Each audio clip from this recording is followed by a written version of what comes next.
அனைவருக்கும் வணக்கம். Welcome to Kavina classes. TRP assistant professor எக்ஸாமினேஷனில் பேப்பர் 2ல் டிஸ்கிரிப்டிவ் கொஷின் நம்ம எழுத வேண்டியது இருக்குது. ஸோ அதில் கரண்ட் அஃபேர்ஸ் ரிலேட்டடாக ஒரு டாப்பிக்காக நம்ம பார்த்துட்ருக்குறோம். ஸோ இன்றைக்கி இந்தியன் கான்ஸ்டிடியூஷன் அப்படிங்கிற டாப்பிக்கில் கரண்ட் அஃபேர்ஸ் ரிலேட்டடாக ஒரு டாபிக் பார்க்கலாம். ஸோ அது என்னன்னு பார்த்தீங்கன்னா, ஒன் நேஷன் ஒன் எலெக்ஷன்.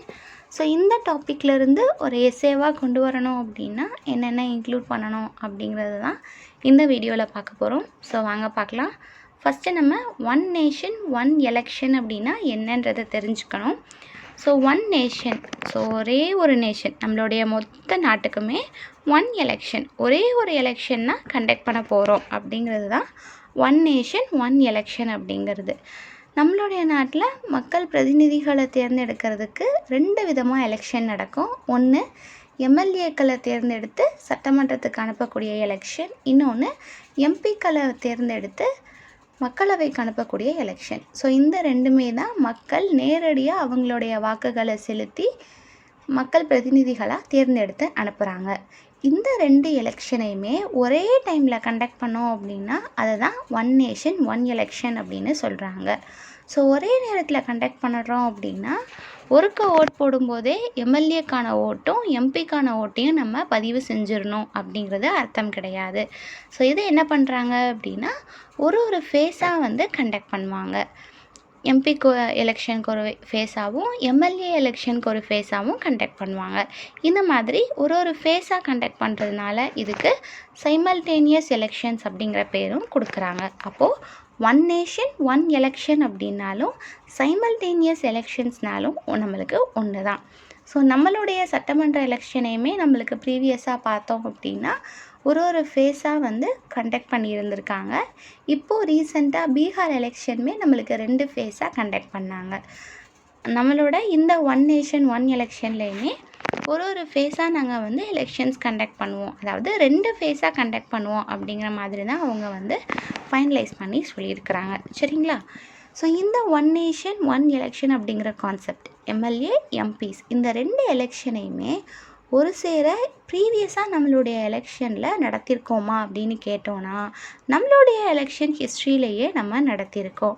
எப்போன்னு பார்த்தோன்னா 1952லேருந்து 1967 வரைக்கும் நடைபெற்ற எலெக்ஷன்ஸ் எல்லாமே லோக்சபாக்கான எலெக்ஷனும் சரி சட்டமன்றத்துக்கான எலெக்ஷனும் சரி 2 எலெக்ஷனுமே ஒரே டைமில் தான் நடந்தது. ஸோ 1952ல் நம்ம கான்ஸ்டியூஷனை அடாப்ட் பண்ணதுக்கப்புறமா நம்ம எலெக்ஷன் கண்டக்ட் பண்ணுறோம். ஸோ அப்போ தான் புதுசாக எம்பிஸ் எம்எல்ஏஸ் எல்லாமே தேர்ந்தெடுக்கிறோம். ஸோ அப்போலேருந்தே நம்மளுக்கு எப்படி இருந்தது அப்படின்னா 2 எலெக்ஷனுமே நம்மளுக்கு சைமல்டேனியஸாக வர மாதிரி தான் இருந்தது, அடுத்தடுத்து வர மாதிரி தான் இருந்தது. ஆனால் 1967க்கு அப்புறம் இந்த டேர்ம் கொஞ்சம் மாறுச்சு. எதனாலன்னு பார்த்தீங்கன்னா அண்டை நாடுகளுடனான போராக இருக்கட்டும், எமர்ஜென்சி டைம் பீரியடாக இருக்கட்டும், ஸோ இதெல்லாம் உள்ளே வந்ததுனால என்ன ஆச்சுன்னு பார்த்தீங்கன்னா 2 எலெக்ஷனுமே நம்மளால் சைமல்டேனியஸாக கொண்டு போக முடியலை. ஸோ அதுக்கப்புறமா லோக்சபாக்கான எலெக்ஷனும் சரி ஸ்டேட் லெஜிஸ்லேட்டிவ் அசம்பிளிஸ்க்கான எலெக்ஷனும் சரி ரெண்டுமே வேறு டைமுக்கு டிஸ்டன்ஸோடு மாற ஆரம்பிச்சது. ஸோ இப்போது ரீசெண்டாக என்ன பண்ணியிருக்கோம் அப்படின்னா இந்த ஒன் நேஷன் ஒன் எலெக்ஷன் அப்படிங்கிறத அமல்படுத்தணும் அப்படிங்கிறதுக்கான ஸ்டெப்பை எடுத்திருக்கோம். ஸோ இப்போது எலெக்ஷன் கமிஷன் ஆஃப் இந்தியா அப்படிங்கிறது நம்மளுடைய கான்ஸ்டியூஷனில் இருக்கிற ஒரு பாடி. ஸோ இப்போ கான்ஸ்டியூஷனில் இருக்கிற ஒரு விஷயத்தில் நம்ம ஒரு மாற்றம் கொண்டு வரணும் அப்படின்னா அது நாடாளுமன்றத்தில் ஒரு மசோதாவை தாக்கல் பண்ணுறது மூலமாக தான் நம்மளால் கொண்டு வர முடியும். அப்போது இந்த ஒன் நேஷன் ஒன் எலெக்ஷன் அப்படிங்கிற கான்செப்டுக்கு நம்ம மசோதாவாக கொண்டு வர்றதுக்கு என்னென்ன வழிமுறைகளை பின்பற்றணும் அப்படிங்கிறத நம்மளுக்கு தொகுத்து கொடுக்கறதுக்காக ஒரு கமிட்டியை ஃபஸ்ட்டு அப்பாயிண்ட் பண்ணுறாங்க. ஸோ நம்ம ஃபஸ்ட்டு அந்த கமிட்டியை பற்றி பார்த்துடலாம். 2023ல் பார்த்திங்க அப்படின்னா இந்த சைமல்டேனியஸ் எலெக்ஷன்ஸ் சம்மந்தமாக ஆராய்ச்சி பண்ணி நம்மளுக்கு ஒரு ரிப்போர்ட்டாக கொடுக்கறதுக்காக ஒரு ஹை லெவல் கமிட்டியை அப்பாயிண்ட் பண்ணுறாங்க. இந்த கமிட்டியோட ஹெட்டாக நம்மளுடைய ஃபார்மர் பிரசிடெண்ட்டான ராம்நாத் கோவிந்த் அவர்களை நியமிக்கிறாங்க. ஸோ அவங்களுடைய தலைமையில் இந்த கமிட்டி என்ன பண்ணுறாங்க அப்படின்னா ஒன் நேஷன் ஒன் எலெக்ஷன் அப்படிங்கிறது நம்மளுடைய நாட்டில் சாத்தியமாக்கணும் அப்படின்னா அதற்கான வழிமுறைகள் என்னென்ன அப்படிங்கிறத ரிப்போர்ட்டாக நம்மளுடைய நாடாளுமன்றத்துக்கிட்ட சப்மிட் பண்ணுறாங்க. அந்த ரிப்போர்ட்டில் அவங்க என்னென்ன சொல்லியிருந்தாங்க அப்படிங்கிற இம்பார்ட்டண்ட் பாயிண்ட்ஸ் மட்டும் நம்ம பார்த்துடலாம். ஸோ எலெக்ஷனை வந்து சைமல்டேனியஸாக 2 ஸ்டேஜில் வைங்க. ஸோ நம்மளுக்கு வேறு வேறு ஃபேஸில் நடக்கும்னு சொல்லியிருந்தோம் இல்லையா, அதை தான் 2 ஸ்டேஜில் வந்து சைமல்டேனியஸ் எலெக்ஷன்ஸாக வச்சுக்கோங்க அப்படிங்கிறத சொல்கிறாங்க. ஸோ ஃபஸ்ட்டு வந்து லோக்சபா எலெக்ஷன், அடுத்தது வந்து ஸ்டேட் அசம்பிளி எலெக்ஷன். அந்த மாதிரி 2 ஸ்டேஜில் வந்து அடுத்தடுத்து எலெக்ஷன் இருக்கட்டும் அப்படிங்கிறத சொல்லியிருக்காங்க. இந்த எலெக்ஷன் எம்எல்ஏ எம்பிக்கான இந்த 2 எலெக்ஷனும் முடிஞ்சதுக்கு அப்புறமா 100 நாட்களுக்குள்ளேயே என்ன பண்ணியிருக்கணும் அப்படின்னா முனிசிபல் எலெக்ஷனும் பஞ்சாயத்து எலெக்ஷனும் நடந்திருக்கணும் அப்படிங்கிறதையும் நம்மளுக்கு சொல்லியிருக்காங்க. ஸோ அப்போது ஃபஸ்ட்டு லோக்சபா மற்றும் சட்டமன்றத்துக்கான எலெக்ஷன் நடந்து முடிக்கணும். அந்த எலெக்ஷன் நடந்து முடிஞ்சு 100 நாட்களுக்குள்ளேயே முனிசிபல் மற்றும் பஞ்சாயத்துக்கான எலெக்ஷன்ஸும் நடந்து முடிக்கணும். ஸோ இப்போது இந்த லோக்சபாக்கான எலெக்ஷனும் சட்டமன்றத்துக்கான எலெக்ஷனும் தொடர்ந்து அதே டியூரேஷனில் நடக்கணும். ஏன்னா 2த்துக்குமே நம்மளுக்கு 5 வருஷம் அப்படிங்கிறது தான் டைம் பீரியட். ஸோ அந்த 5 வருஷத்துக்கு அப்புறம் மறுபடியும் எம்எல்ஏ மற்றும் எம்பிக்கான எலெக்ஷன் நடக்கணும் அப்படின்னா 2 லோக்சபா மற்றும் சட்டசபை 2 இதுக்கான டேர்மே நம்மளுக்கு ஒன்று போல் இருக்கணும். ஸோ அதுக்கு என்ன சொல்ல வராங்க அப்படின்னா, ஸோ பிரசிடெண்ட் என்ன பண்ணுவாங்க அப்படின்னா லோக்சபாவோட அந்த ஃபஸ்ட்டு சிட்டிங் இருக்கு இல்லையா, ஸோ அதை வந்து அப்பாயிண்டட் டேட் அப்படின்னு அனௌன்ஸ் பண்ணிடுவாங்க. ஸோ அந்த லோக்சபாவோட ஃபஸ்ட்டு சிட்டிங்லேருந்து 5 வருஷத்துக்கு அந்த கவர்மெண்ட் வந்து நம்மளுக்கு ஆட்சியில் இருக்கும். ஸ்டேட் அசம்பிளிக்கும் இது பொருந்தும். ஸோ அவங்களோட ஃபஸ்ட்டு சிட்டிங், லோக்சபாவோட ஃபஸ்ட்டு சிட்டிங்கும் ஸ்டேட் லெஜிஸ்லேட்டிவ் அசம்பிளியோட ஃபஸ்ட்டு சிட்டிங் இருக்கு இல்லையா, ஸோ அதிலிருந்து 5 வருஷத்துக்கு வந்து அவங்களோட டேர்ம் இருக்கும். எப்போ வந்து லோக்சபாவோடைய 5 வருஷம் முடியுதோ அப்போ ஸ்டேட் அசம்பிளியோட 5 வருஷமும் முடிஞ்சிடும். அடுத்தது எலெக்ஷனுக்கு வந்து 2 பேருக்கும் சேர்த்து கால்ஃபர் பண்ணிடுவாங்க.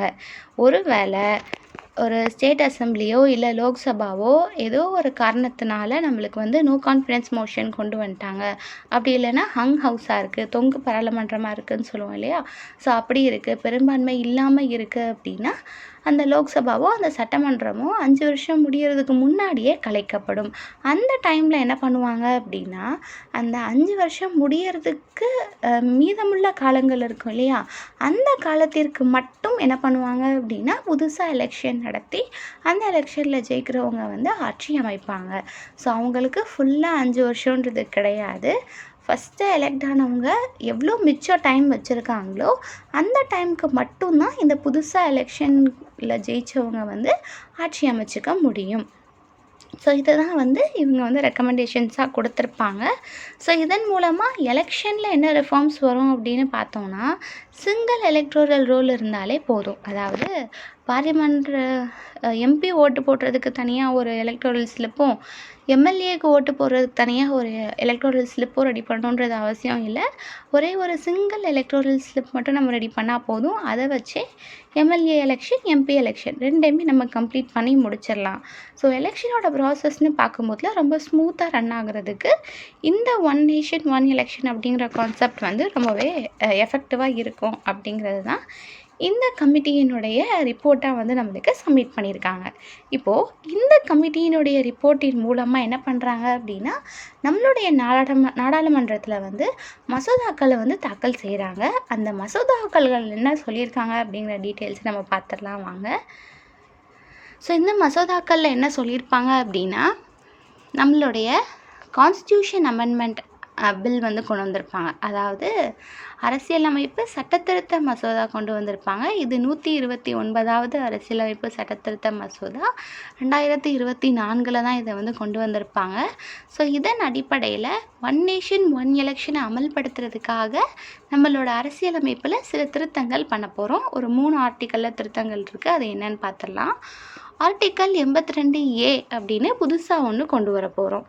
ஸோ இது எதற்காக அப்படின்னா லோக்சபா மற்றும் சட்டமன்றம், ஸோ இது 2மே நம்மளுக்கு ஒன்று போல் அந்த 5 வருஷம் டேர்ம் வந்து இருக்கணும் அப்படிங்கிறத குறிக்கிறதுக்கான ஆர்டிக்கல் தான் இந்த ஆர்டிக்கல் 82A அப்படிங்கிறது. ஸோ இது நம்ம அடிஷ்னலாக புதுசாக என்ன பண்ண போகிறோம் அப்படின்னா கான்ஸ்டியூஷனுக்குள்ளே சேர்க்க போகிற ஆர்டிக்கல். அடுத்தது ஆர்டிக்கல் 83 ஏற்கனவே இருக்கக்கூடிய ஆர்டிக்கல், இதை நம்ம லைட்டாக சட்ட திருத்தம் பண்ண போகிறோம். ஸோ இதில் என்ன சொல்ல போகிறோம் அப்படின்னு பார்த்தீங்கன்னா ஒருவேளை லோக்சபா 5 வருஷம் முடிவடைகிறதுக்கு முன்னாடியே வந்து ஆட்சி வந்து கலைஞ்சிருச்சு அப்படின்னா, மீதமுள்ள அந்த 5 வருஷத்தில் மீதமுள்ள அந்த டைம் இருக்கும் இல்லையா, அந்த டைமுக்கு மட்டும் புதுசாக எலெக்ஷன் கண்டக்ட் பண்ணி அந்த எலெக்ஷனில் வின் பண்ணுறவங்க வந்து ஆட்சி அமைச்சிக்கலாம் அப்படிங்கிறத சொல்லக்கூடிய விதமாக நம்ம வந்து ஆர்டிக்கல் 83ல் திருத்தம் செய்ய போகிறோம். ஸோ அதே மாதிரியே ஆர்டிக்கல் 172லையும் நம்ம வந்து திருத்தம் செய்வோம். ஸோ இந்த 172 வந்து இப்போது லோக்சபாவில் நம்ம செஞ்சோம் இல்லையா, ஒரு வேளை ஆட்சி கலைஞ்சிருச்சு அப்படின்னா மீதமுள்ள அந்த டைம் டியூரேஷனுக்கு மட்டும் புதுசாக எலெக்ஷன் நடத்தி அதில் ஜெயிக்கிறவங்க ஆட்சி அமைப்பாங்க அப்படிங்கிறது பண்ணோம் இல்லையா. லோக்சபாவில் என்ன பண்ணுமோ அதே இது சட்டமன்றத்துக்கும் பொருந்தும் அப்படிங்கிறத சட்டத்திருத்தம் பண்ணுறதுக்காக தான் இந்த 172 அப்படிங்கிற ஆர்டிக்கலையும் நம்ம வந்து சட்டத்திருத்தம் செய்கிறோம். சரிங்களா. ஸோ இந்த 3மே கான்ஸ்டியூஷனில் நம்ம வந்து சட்டத்திருத்தம் செய்கிறதுனால இதை வந்து கான்ஸ்டியூஷன் அமெண்ட்மெண்ட் பில் அப்படின்னு சொல்லுவாங்க. இது 129வது சட்டத்திருத்தமாக இருக்குது. ஸோ இது போக நம்மளோட யூனியன் டெரிட்டரிஸில் ஒரு சிலத்துலேயுமே நம்மளுக்கு சட்டமன்றங்கள் இருக்குது. அப்போது அதற்கான சட்டமன்ற எலெக்ஷனையுமே நம்ம இதோட சேர்த்து தான் கண்டக்ட் பண்ண போகிறோம். அப்போது இதுக்காகவும் நம்ம சட்டத்திருத்தங்கள் கொண்டு வர வேண்டியது இருக்குது. ஸோ அதுக்கு பார்த்திங்க அப்படின்னா union territories laws amendment bill 2024 அப்படிங்கிறது கொண்டு வராங்க. இதன் மூலமாக எதிலெல்லாம் திருத்தம் செய்ய போகிறாங்க அப்படின்னு பார்த்திங்கன்னா, government of union territories act 1963, government of national capital territory of Delhi act 1991, Jammu and Kashmir reorganisation act 2019. So இந்த 3 சட்டங்கள்லையுமே திருத்தம் கொண்டு வர விஷயமாக தான் நம்மளுடைய இந்த யூனியன் டெரிட்டரிஸ் லா அமெண்ட்மெண்ட் பில் அப்படிங்கிறது இருக்குது. ஸோ இதில் என்ன திருத்தம் பண்ணுவாங்க அப்படின்னா, சட்டமன்றம் இருக்கக்கூடிய இந்த யூனியன் டெரிட்டரிஸில் அந்த சட்டமன்றத்தினுடைய 5 ஆண்டு காலமும் லோக்சபாவுக்கு வைக்கக்கூடிய 5 ஆண்டு காலமும் ஒன்றா இருக்கும் அப்படிங்கிறது தான் இந்த சட்டத்திருத்தத்தில் வந்து சொல்லியிருப்பாங்க. ஸோ அப்போ தான் நம்மளுக்கு என்ன பண்ண முடியும் அப்படின்னா, லோக்சபாவுக்கு எப்போ எலெக்ஷன் கண்டக்ட் பண்ணுறோமோ அதே சமயத்தில் மாநிலங்கள்லேயும் யூனியன் பிரதேசங்கள்லேயும் இருக்கக்கூடிய சட்டமன்றத்திற்கும் நம்மளால் அதே நேரத்திலேயே எலெக்ஷனை வந்து கண்டக்ட் பண்ணிட முடியும். ஸோ இவங்க கொண்டு வந்த இந்த 2 மசோதாக்கள்லையுமே நம்மளுக்கு முனிசிபாலில் பற்றியோ பஞ்சாயத்தை பற்றியோ அவங்க பேசவே கிடையாது. ஆனால் அந்த கமிட்டியோட ரெக்கமெண்டேஷன்ஸில் அவங்க வந்து கொடுத்துருந்தாங்க.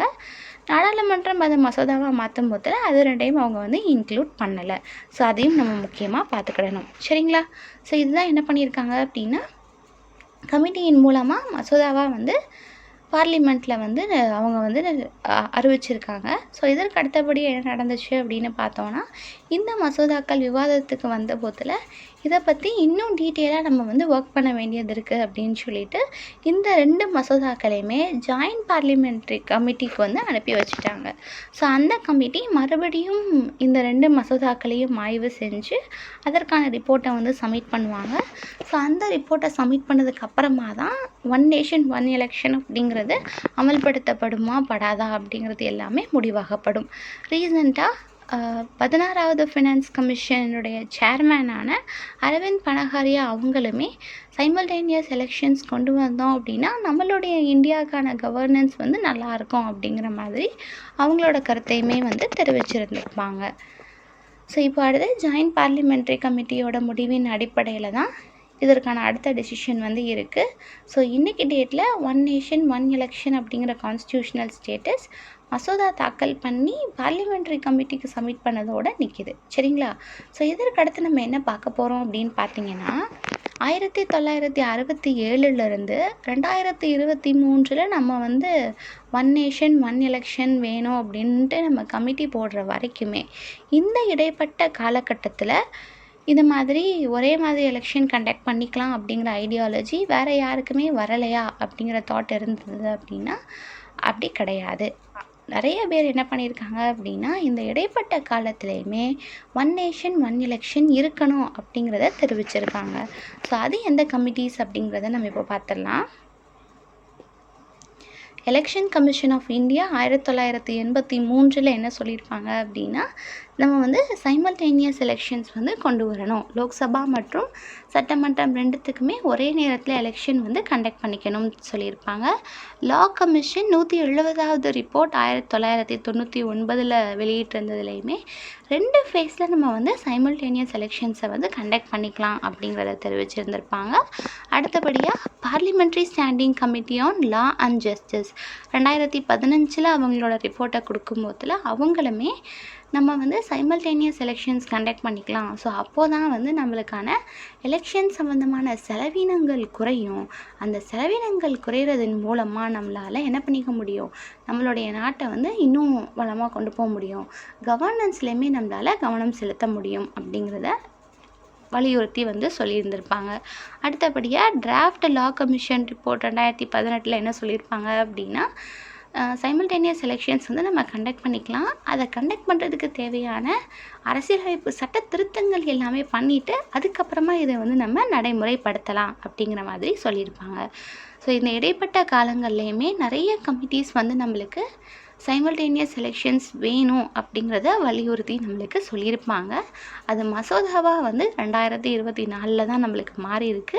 சட்டமாக எப்போ மாறும் அப்படிங்கிறத பார்லிமெண்ட்ரி கமிட்டியினுடைய ரிப்போர்ட் வந்ததுக்கப்புறம் நம்ம வந்து பார்த்துக்கலாம். இப்போது இந்தியாவுக்கு 1 நேஷன் 1 எலெக்ஷன் அவசியம் அப்படிங்கிறத குறிக்கக்கூடிய முக்கியமான 4 பாயிண்ட்ஸை நம்ம வந்து கொடுக்க போகிறோம். ஸோ அது என்ன அப்படிங்கிறத பார்த்தோம்னா, இப்போது இந்த சைமல்டேனியஸ் எலெக்ஷன்ஸ் வர்றதுனால நம்மளுடைய இந்தியாவுக்கு என்னென்ன பெனிஃபிட்ஸ் இருக்குது, எதனால் நம்மளுக்கு இந்த விஷயம் தேவை அப்படிங்கிறத நம்ம உன்னிச்சு சொல்லணும் அப்படிங்கிறத குறிக்கக்கூடிய பாயிண்ட்ஸ் தான் இது. ப்ரொமோட்ஸ் கன்சிஸ்டன்சி இன் கவர்னன்ஸ். ஸோ நம்மளுடைய கவர்னன்ஸ் வந்து நல்லாயிருக்கும் இந்த ப்ராசஸை நம்ம இம்ப்ளிமெண்ட் பண்ணுறது மூலமாக. எதனால் அப்படின்னு பார்த்தோன்னா, இப்போ எலெக்ஷன் அறிவிச்சிட்டாங்க அப்படின்னா ஆட்சியாளர்களாக இருக்கக்கூடிய பொலிட்டிக்கல் பார்ட்டிஸ் எல்லாருமே கேம்பெயின் பண்ணணும், எலெக்ஷனுக்காக ஒர்க் பண்ணணும் அப்படின்னு தான் இருப்பாங்களே தவிர மக்களுக்காக பண்ணணும், மாநில நலனுக்கான பண்ணணும், நாட்டு நலனுக்காக ஏதாவது பண்ணணும் அப்படிங்கிற தாட் ப்ராசஸ்க்கு வந்து போக மாட்டாங்க. இப்போது அதே மாதிரியே ரிப்பீட்டடாக எலெக்ஷன்ஸ் வந்துகிட்டே இருக்குது அப்படின்னா அடுத்தடுத்து அவங்களோட மூவ் எல்லாமே எலெக்ஷனை நோக்கி தான் இருக்குமே தவிர மக்கள் நலன் சார்ந்தோ இல்லை நாட்டினுடைய நலன் சார்ந்தோ இல்லாமல் போயிடும். அதனால் ஒரே ஒருக்க மட்டும் எலெக்ஷன் கண்டக்ட் பண்ணோம் அப்படின்னா ஒரு தடவை மட்டும் அவங்க எலெக்ஷனுக்கு நோக்கமாக ஒர்க் பண்ணிவிட்டு மீதம் இருக்கிற டைம் ஃபுல்லாமே நாட்டினுடைய நலனுக்காகவும் நாட்டு மக்களினுடைய நலனுக்காகவும் அவங்களோட அரசாங்கமும் ஆட்சியும் இருக்கும். அதனால தான் இந்த 1 நேஷன் 1 எலெக்ஷன் தேவை அப்படிங்கிறத நம்ம சொல்கிறோம். இன்னொரு முக்கியமான விஷயம் என்ன அப்படின்னு பார்த்தோம்னா, ஒரே ஒரு எலெக்ஷன் கண்டக்ட் பண்ணுறது மூலமாக நம்மளால் காசை வந்து சேமிக்க முடியும். எப்படின்னு பார்த்தீங்கன்னா, இப்போது எம்எல்ஏக்குன்னு தனியாக எலெக்ஷன் நடத்துகிறோம் அப்படின்னா அதற்கு தனியாக ஒரு செலவினங்கள் இருக்கும். எம்பிக்குன்னு தனியாக எலெக்ஷன் நடத்துகிறோம் அப்படின்னா அதற்கு தனியாக ஒரு செலவினங்கள் இருக்கும். இப்போது இந்த 2 எலெக்ஷனுமே நம்ம ஒரே தடவையில் நடத்தி முடிக்கிறோம் அப்படின்னா 2 செலவு இப்போ நம்மளுக்கு ஒரே செலவுலேயே முடிஞ்சிடும். அப்போ நம்மளுக்கு எக்கச்சக்கமான பணம் வந்து நம்மளால் சேமிக்க முடியும். நம்ம சேமித்த பணங்களை வந்து நம்ம வந்து நல்லபடியாக நம்மளுடைய நாட்டினுடைய வளர்ச்சிக்கு நம்ம பயன்படுத்தினோம் அப்படின்னா பொருளாதாரத்துலேயும் நம்மளால் நல்ல முன்னேற்றத்தை வந்து கொண்டு வர முடியும். ஸோ இதுதான் 1 நேஷன் 1 எலெக்ஷனை இம்ப்ளிமெண்ட் பண்ணுறது மூலமாக நம்மளுடைய கவர்னன்ஸை நம்ம எப்படி மாற்றங்களை கொண்டு வரலாம் அப்படிங்கிறது. ஸோ அடுத்தது பார்த்திங்க அப்படின்னா ப்ரிவென்ட்ஸ் பாலிசி பேரலைசிஸ். ஸோ இப்போது எலெக்ஷன் வந்து அறிவிச்சிட்டாங்க அப்படின்னு வச்சுக்கோங்களேன். ஸோ கொஞ்ச நாளைக்கு முன்னாடி என்ன பண்ணிடுவாங்க அப்படின்னா அந்த தேர்தல் நடைமுறை விதிகள் வந்து அமலாகுது அப்படின்னு சொல்லிடுவாங்க. அதாவது மாடல் கோட் ஆஃப் கண்டக்ட் அப்படின்றத அமல்படுத்திடுவாங்க. ஸோ அந்த டைமில் என்ன பண்ணிடுவாங்க அப்படின்னா அரசாங்கம் எல்லாமே அப்படியே தேங்கி இருக்கும். எந்த ஒரு பாலிசியாக இருக்கட்டும், எந்த ஒரு ப்ராஜெக்ட்ஸாக இருக்கட்டும், எதுவுமே ஃபர்தராக வந்து ரன் ஆகவே ஆகாது. இப்போது ஒரு திட்டம் நடைமுறையில் இருந்துகிட்ருக்கு. ஸோ அந்த திட்டம் அடுத்த கட்டத்தை நோக்கி போகணும் அப்படின்னா அதற்கு அரசாங்கத்திலேருந்து ஒரு ஃபண்டு தேவைப்படுது அப்படின்னா அது அரசாங்கத்தால் கொடுக்க முடியாது. ஸோ அந்த திட்டம் அங்கேயே அப்படியே தேங்கி நின்றும். இந்த மாதிரி தான் நிறைய திட்டங்கள் என்ன ஆகுது அப்படின்னா எலெக்ஷனின் காரணமாக அப்படியே தேங்கி நிற்கிது. ஸோ அப்போ அந்த எலெக்ஷன் ஃபுல்லாக கம்ப்ளீட் ஆகி முடிஞ்சு அடுத்த கவர்மெண்ட் வந்து ஆட்சி அமைக்கிற வரையும் அந்த திட்டங்கள் வந்து செயல்படாமல் அப்படியே இருக்கும். எப்போது அடுத்த கவர்மெண்ட் ஆட்சி அமைக்குதோ அவங்களுடைய இலாக்காக்கள் எல்லாத்தையும் பிரித்ததுக்கப்புறமா அவங்க வந்து அடுத்ததான் ஸ்டெப் எடுத்ததுக்கப்புறம் இந்த திட்டங்கள் வந்து மறுபடியும் செயல்பட ஆரம்பிக்கும். ஸோ அப்போது மக்களுக்காக மக்களுடைய நலனுக்காக ஒரு திட்டங்கள் வகுக்கிறோம் அப்படிங்கிறப்ப அந்த திட்டங்களை வந்து ஸ்மூத்தாக ரன் பண்ண முடியாமல் இந்த எலெக்ஷன் நம்மளுக்கு வந்து தடையாக இருக்குது. ஸோ அப்போ ஒரு தடவை எலெக்ஷன் கண்டக்ட் பண்ணாலுமே இது வரும்ல அப்படின்னு நீங்கள் கேட்கலாம். இப்போ தான் நம்மளுக்கு வந்து சட்டமன்ற எலெக்ஷன் முடிஞ்சிருக்கு அப்படின்னு வச்சுக்கலாம். ஸோ அடுத்து என்ன ஆகும்? அடுத்தபடியாக அப்படியே நம்மளுக்கு தொடர்ந்து முனிசிபல் மற்றும் பஞ்சாயத்துக்கான எலெக்ஷன் இருக்கும். ஸோ அடுத்த 1, 2 வருஷத்தில் என்ன ஆகும்? மறுபடியும் நாடாளுமன்றத்துக்கான எலெக்ஷன் இருக்கும். ஸோ அடுத்த 1, 2 வருஷத்தில் மறுபடியும் நம்மளோட சட்டமன்றத்துக்கான எலெக்ஷன் இருக்கும். இந்த மாதிரி அடுத்தடுத்து எலெக்ஷன் இருந்தது அப்படின்னா ஒரு எலெக்ஷனுக்கு முன்னாடியுமே இந்த தேர்தல் நடைமுறை விதிகள் அப்படிங்கிறத கொண்டு வந்துருவாங்க. அப்போது அங்கங்கே என்ன ஆயிருக்கும் அப்படின்னா பாலிசிஸ் வந்து தேங்கிக்கிட்டே இருக்கும். மக்களுக்கு வந்து சரிவர அவங்களோட நலன்கள் எதுவுமே போய் சேராது. ஆனால் ஒரே ஒரு தடவை கண்டக்ட் பண்ணோம் அப்படின்னா இந்த ப்ராப்ளம்லேருந்து நம்மளால் தப்பிக்க முடியும். அதனால தான் ஒன் நேஷன் ஒன் எலெக்ஷன் அப்படிங்கிறது இம்பார்ட்டண்ட் அப்படிங்கிறத சொல்கிறோம். அடுத்தது பார்த்திங்க அப்படின்னா மிட்டிகேட்ஸ் ரிசோர்ஸ் டைவர்ஷன். இப்போது எலெக்ஷன் கண்டக்ட் பண்ணுறோம் அப்படின்னா அந்த எலெக்ஷன் கண்டக்ட் பண்ணுறதுக்கான அந்த போலிங் பூத் ஆஃபீஸர்ஸ் அஃபிஷியல்ஸ் எல்லாருமே நம்மளுடைய கவர்மெண்ட் அஃபிஷியல்ஸை தான் அப்பாயிண்ட் பண்ணுவாங்க. ஸோ அவங்களுக்கு வந்து எலெக்ஷனுக்கு முன்னாடியே வந்து நிறைய ட்ரைனிங்ஸ் எல்லாமே கண்டக்ட் பண்ணுவாங்க. அப்போது ஒரு கவர்மெண்ட் அஃபிஷியலை எலெக்ஷன் டைமில் என்ன பண்ணுறோம் அப்படின்னா எலெக்ஷன் ஒர்க்குக்காக நம்ம அவங்கள வந்து ஷிஃப்ட் பண்ணி எடுத்துகிட்டு போகிறோம். எலெக்ஷன் முடிஞ்சதுக்கப்புறமா தான் அவங்க என்ன பண்ணுவாங்க அப்படின்னா அவங்களோட நார்மல் ஒர்க்குக்கு வந்து போவாங்க. இப்போது ப்ரீவியஸாக சொன்னது போல் அடுத்தடுத்தா நம்மளுக்கு எலெக்ஷன்ஸ் இருந்துகிட்டே இருந்தது அப்படின்னா ஒரு கவர்மெண்ட் அஃபிஷியலால் அவங்களோட ஒர்க்கை வந்து ஃபுல் ஃப்ளெஷ்டாக பண்ண முடியாது.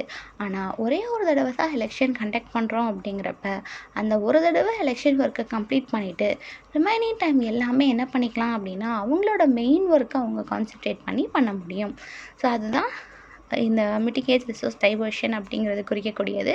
ஸோ அடுத்தது பார்த்திங்க அப்படின்னா என்ஹான்சஸ் பொலிட்டிக்கல் ஆப்பர்ச்சுனிட்டிஸ். ஸோ இந்த மாதிரி எலெக்ஷன் வந்து ஃபிக்ஸ் தான் நம்ம ஒரு டேர்மில் கொண்டு வந்துட்டோம் அப்படின்ற பட்சத்தில் என்ன ஆகும் அப்படின்னு பார்த்தீங்கன்னா நிறைய பொலிட்டிக்கல் ஆப்பர்ச்சுனிட்டிஸ் வந்து வளர ஆரம்பிக்கும். ஸோ யாரெல்லாம் வந்து சின்ன சின்ன பார்ட்டிஸாக இருக்கிறவங்க வெளியே வரணும், அவங்களும் வந்து எக்ஸ்போஸ் ஆகணும் அப்படின்னு நினைக்கிறாங்களோ ஸோ அவங்க எல்லாருக்குமே வந்து ஒரு வைடான ஆப்பர்ச்சுனிட்டியை கொடுக்கக்கூடிய தளமாக இருக்கும். ஸோ அவங்களுமே என்ன பண்ணிக்கலாம் அப்படின்னா அவங்களோட ரெப்ரசன்டேஷனை எடுத்து வைக்கிறதுக்கு இது ஒரு நல்ல சான்ஸாக அமையும் அப்படின்றதும் இந்த ஒன் நேஷன் ஒன் எலெக்ஷன் நம்மளுக்கு ஒரு பெனிஃபிட்டாக இருக்குது. ஸோ இந்த பாயிண்ட்ஸ் எல்லாமே இந்த விஷயத்த நம்ம ஒன் நேஷன் ஒன் எலெக்ஷன் அப்படின்றத நம்ம அமல்படுத்துறதன் மூலமாக நமக்கு கிடைக்கக்கூடிய பெனிஃபிட்ஸாக இருக்கிறதுனால நம்ம இந்த ஒன் நேஷன் ஒன் எலெக்ஷன் அப்படிங்கிற விஷயத்த நம்மளோட நாட்டில் அமல்படுத்தலாம் அப்படின்றத முக்கியத்துவத்தை குறிக்கக்கூடிய பாயிண்ட்ஸாக வந்து நம்ம கொடுத்துருக்கோம். ஓகேவா? இப்போது இதை ஃபுல்லாத்தையுமே கம்ப்ளீட்டாக ஒரு எஸ்ஸேவாக டிராஃப்ட் பண்ணுறோம் அப்படின்னா எப்படி பண்ணலான்னு பார்த்தீங்கன்னா ஃபஸ்ட்டு ஜென்ரலாக ஒரு இன்ட்ரொடக்ஷன் கொடுத்துடணும். அதுக்கப்புறமா இப்போது ரீசெண்டாக கொண்டு வந்த high level committee Rajendra Prasad அவர்களுடைய தலைமையில் கொண்டு வந்ததை கொடுக்கணும். அதுக்கப்புறம் மசோதாக்களில் கொண்டு வந்ததில் என்னென்ன சொல்லியிருந்தாங்க அப்படிங்கிறத சொல்லணும். அதுக்கப்புறமா ப்ரீவியஸாக என்னென்ன ரெக்கமெண்டேஷன்ஸில் வந்து இதை பற்றியே பேசியிருக்காங்க அப்படிங்கிறத கொடுக்கணும். அதுக்கப்புறம் இதோட இம்பார்ட்டன்ஸ் என்ன அப்படிங்கிறத நம்ம வந்து கொடுக்கணும். ஸோ அடுத்ததாக என்ன பண்ணலாம் அப்படின்னா இந்த ஒன் நேஷன் ஒன் எலெக்ஷன் அப்படிங்கிறத நம்ம அமல்படுத்துறதன் மூலமாக ஏதாவது சேலஞ்சஸ் இருக்குதா அப்படிங்கிறதையும் நம்ம வந்து இதோட இன்க்ளூட் பண்ணலாம். ஒருவேளை நம்ம சேலஞ்சஸ் கொடுக்குறோம் அப்படின்னா இந்த சவால்கள் எல்லாம் இருக்குது அப்படிங்கிறத மட்டும் சொல்லிட்டு விடக்கூடாது. இந்த சவால்கள் எல்லாம் இருக்குது, இந்த சவால்களுக்கு இது சொல்யூஷன்ஸாக இருக்கும் அப்படிங்கிற மாதிரி சொல்யூஷனும் சேர்த்து எழுதணும். ஸோ எங்கெல்லாம் சேலஞ்சஸ் எழுதுறீங்களோ அங்கெல்லாம் சொல்யூஷன்ஸும் சேர்த்து எழுதணும். அப்போது தான் நம்மளுக்கு ஆன்சர் படிக்கும்போதில் ஒரு கம்ப்ளீட்டான ஆன்சராக இருக்கும். ஸோ இதே டாப்பிக்கு நீங்கள் வந்து சேலஞ்சஸும் இன்க்ளூட் பண்ணலாம். அப்படி இன்க்ளூட் பண்ணுறப்ப சொல்யூஷனும் சேர்த்து கொடுக்கணும் அப்படிங்கிறத மறந்துடாதீங்க. ஸோ நம்ம வந்து இதில் சேலஞ்சஸ் எதுவுமே இன்க்ளூட் பண்ணலை. ஒரு பாசிட்டிவ் நோட்டோட நம்ம வந்து அப்படியே இதை வந்து கன்க்ளூட் பண்ணுறோம். ஒன் நேஷன் ஒன் எலெக்ஷன் அப்படின்னு அவளுக்கு வந்து மென்ஷன் பண்ணி கொஷினாக கேட்குறாங்க அப்படின்னா இந்த மாதிரி நம்ம எஸ்ஸேவை டிராஃப்ட் பண்ணோம் அப்படின்னா போதுமானதாக இருக்கும். உங்களுக்கு இன்னும் டைம் இருந்தது, இன்னும் ஸ்பேஸ் இருக்குது அப்படின்னா சேலஞ்சஸ் அண்ட் சொல்யூஷன்ஸ் நீங்கள் ஆட் பண்ணிக்கலாம். ஸோ இந்த டாபிக் உங்களுக்கு தெளிவாக அண்டர்ஸ்டாண்ட் ஆகிருக்கும் அப்படின்னு நம்புகிறோம்ப்பா. ஸோ இதே மாதிரியே ரெகுலராக கரண்ட் அஃபேர்ஸ் ரிலேட்டடாக ஒரு டாப்பிக்காக நம்ம அடுத்தடுத்து கொடுத்துட்டே இருக்க போகிறோம். தமிழ் எலிஜிபிலிட்டி டெஸ்ட்டுக்குமே நம்ம வந்து 10th லெசன் ஒரு லெசனாக நம்ம வந்து கிளாஸஸ் நம்மளுடைய மேம் கொடுத்துட்டே இருக்காங்க. ஸோ அதையுமே நம்ம சேனலில் இருக்குது, அதையுமே ஃபாலோ பண்ணிகிட்டே வாங்க. இதே மாதிரி எஸ்ஏ கொஷின்ஸ் நம்ம அடுத்தடுத்து கொடுத்துட்டே இருக்கலாம். ஸோ கரண்ட் அஃபேர்ஸ் இல்லாமல் சப்ஜெக்ட் ரிலேட்டடான கண்டென்ட்டுமே அடுத்து ஒன் பை ஒன்னாக உங்களுக்கு வந்து கொடுக்க ஆரம்பிச்சிருவோம். ஸோ டிஸ்கிரிப்டிவ் டைப் கொஷினுக்கு நீங்கள் பயப்படாமல் நம்மளோட சேனலை ஃபாலோ பண்ணிங்கனாலே போதுமானதாக இருக்கும். தமிழ் எலிஜிபிலிட்டி டெஸ்ட்டுக்கான வீடியோஸுமே பார்த்துக்கோங்க. ஸோ தமிழ் எலிஜிபிலிட்டி டெஸ்ட்டுமே நம்ம வந்து நல்லா படித்து ப்ரிப்பேர் ஆகிக்கலாம். அடுத்தபடியாக நம்ம வந்து டெஸ்ட் எழுதி ப்ராக்டிஸ் பண்ணியும் பார்த்துக்கலாம். உங்களுக்கு டிஆர்பி எக்ஸாமினேஷன்ஸ் ரிலேட்டடாக இல்லை இந்த டாபிக் ரிலேட்டடாக ஏதாவது டவுட்ஸு சஜஷன்ஸ் இருந்தது அப்படின்னா நீங்கள் அதை கமெண்ட் செக்ஷனில் தாராளமாக தெரிவிக்கலாம். நாங்கள் உங்களுக்கு கண்டிப்பாக ஆன்சர் பண்ணுவோம். ஸோ அடுத்த வீடியோவில் அடுத்த டாப்பிக்கோடு நம்ம வந்து பார்க்கலாம். தேங்க்யூ.